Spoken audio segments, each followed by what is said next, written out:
I'm so tired. I felt pretty shit last week, so I didn't expect that because Tristan was riding unbelievably good, and I knew that he's super hungry for this win. But yeah, stoked. Another win.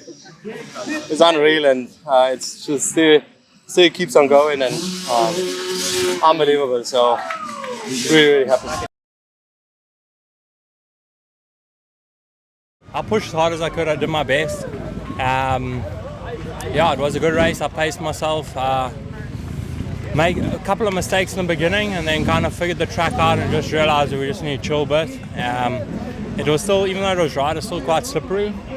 So overall, I'm happy. I think I dropped down to 5th or 6th at a stage and came back to 3rd. Tristan and Manny rode really well. They were about 2 steps above us. So yeah, anyway, happy.